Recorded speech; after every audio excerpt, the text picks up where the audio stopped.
IVM।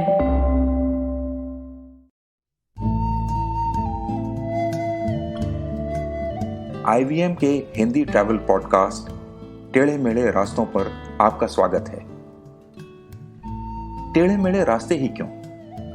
वो इसलिए कि घूमना भी तो ऐसे ही रास्तों की तरह पेचीदा और लगातार उतार चढ़ाव भरा होता है, जहां हर पल कुछ नया देखने और महसूस करने को मिलता रहता है। शर्त बस यही होती है कि आंख कान खुले रहने चाहिए। मैं हूं केशव चतुर्वेदी और मैं आपको ले चलूंगा इस जबरदस्त यात्रा पर और सुनाऊंगा ऐसी मजेदार कहानियां शहरों, किलों, महलों, सड़कों और सबसे अहम इंसानों की, जो पिछले 20 साल से ऐसे ही रास्तों पर भटकते हुए मैंने सिर्फ आपके लिए इकट्ठा की हैं। तो आइए शुरू करते हैं। कुछ जगह ऐसी होती हैं जहां इतिहास भरा पड़ा होता है, जहां सदियों से इंसान के होने के प्रमाण मिलते हैं, फिर भी वो जगह हमारी नजरों से दूर कहीं कोने में छिपी होती है, या यूं कहें कि मन के मानचित्र पर उभरती ही नहीं है। ऐसा ही एक शहर है मध्य प्रदेश का विदिशा, भोपाल से करीब 60 किलोमीटर दूर। पहली नजर में तो लगता है ऐसा क्या है यहां पर? कस्बे नुमा शहर जहां रेलवे की महत्वपूर्ण ट्रेनें बस एक आध मिनट के लिए रुकती हैं। सबकी तरह विदिशा के बारे में मेरी भी यही राय थी कि वो एक छोटा सा आम शहर है, लेकिन फिर कुछ ऐसा हुआ कि इस शहर के बारे में मेरी राय पूरी तरह बदल गई। मुझे एक वैद्य से मिलने विदिशा जाना पड़ा। उन्होंने जिस दिन बुलाया था, मैं उस दिन सुबह सुबह पहुंच गया। होटल में सामान रखकर उनसे मिलने गया तो पता लगा साहब एक दिन के लिए बाहर गए हुए। अब मेरे पास इंतजार के अलावा और कोई चारा नहीं था। मेरे साथ एक टैक्सी वाला था। उसने मुझसे पूछा कि क्या मैं विदिशा घूमना चाहूंगा। मैंने पूछा यहां है ही क्या घूमने लायक। उसकी समझ में आ गया कि मैं कुछ खास जानता नहीं हूं, तो उसने कहा आइए मैं आपको घुमाता हूं, आप निराश नहीं होंगे। और यूं शुरू हुआ एक ऐसा सफर जिसमें मुझे लगातार हैरानी ही होती रही। मेरा सबसे पहला पड़ाव था हेलियोडोरस का स्तंभ, जिसे गरुड़ ध्वज भी कहा जाता है।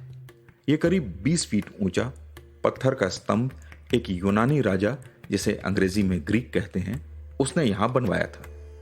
वो उस समय तक्षशिला का राजा था और कहते हैं कि वो विष्णु भक्त था, इसलिए उसने गरुड़ ध्वज बनवाया। हेलियोडोरस उसका राजदूत था और वो विदिशा आया था। मैं जानना चाहता था कि हेलियोडोरस को 2000 साल पहले तक्षशिला से विदिशा आने की क्या जरूरत आन पड़ी, लेकिन जवाब अभी मुझसे काफी दूर था।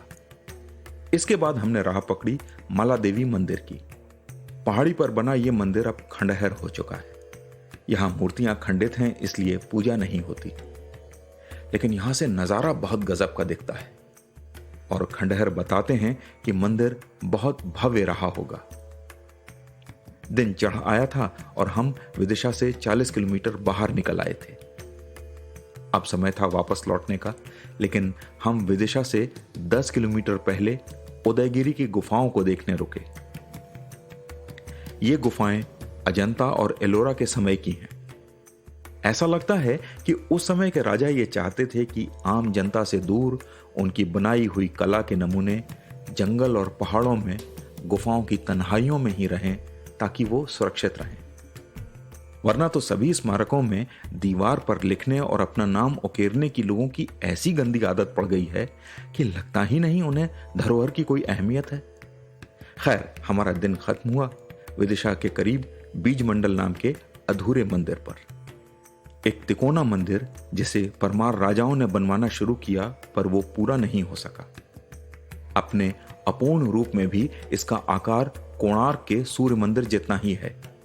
अगले दिन मैं उन वैद्य से मिलकर स्टेशन पहुंचा तो ट्रेन फिर 3 घंटा लेट थी। करने को कुछ नहीं था, सो स्टेशन के सामने बने विदिशा म्यूजियम या संग्रहालय में चला गया।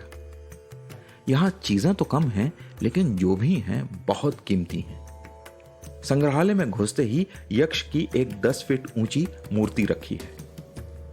वो दरवाजे के सामने ऐसे रखी गई है कि घुसते ही वो आपको घूरती हुई दिखाई देगी। बस उस झटके के बाद ऐसा कुछ नहीं है जो एक आम पर्यटक को यहां बांधे रख सकता है। मैं चलने को था कि तभी संग्रहालय के एक अधिकारी आए और बातचीत शुरू कर दी। उन्होंने बताया कि संग्रहालय ज्यादातर खाली ही रहता है। फिर वो बोले कि लगता है आप बाहर से आए हैं। मैंने हाँ में सिर हिलाया और बातचीत शुरू कर दी। उन्हीं से पता लगा हेलियोडोरस विदिशा क्यों आया था। इसका कारण यह था कि राजा अशोक महान अपने पिता के काल में यहाँ के गवर्नर थे और उनकी पहली पत्नी विदिशा देवी यहीं पली बढ़ी थी। तो सीमांत प्रांत के गवर्नर अगर मगध नहीं जा पाते थे तो यहीं आकर अपनी चौथ दे जाते थे। एक राजकुमार के रूप में भी अशोक का दबदबा अपने बाकी भाइयों से कहीं ज्यादा था।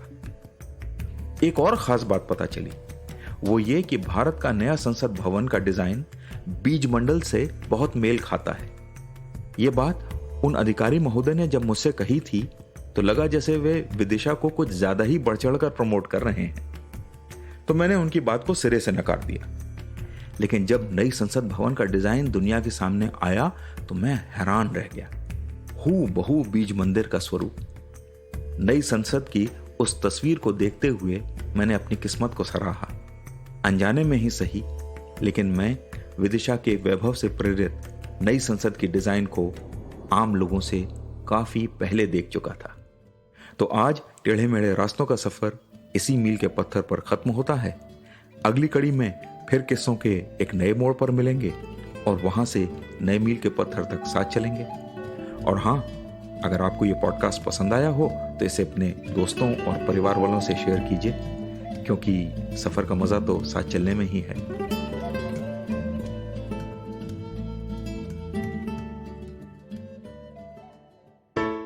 Hey everybody, it's been another great week on the IVM Podcast Network. On Cyrus Says, Cyrus is joined by 90s icon and musician Remo Fernandez. They discuss his autobiography, his life, and a whole lot more.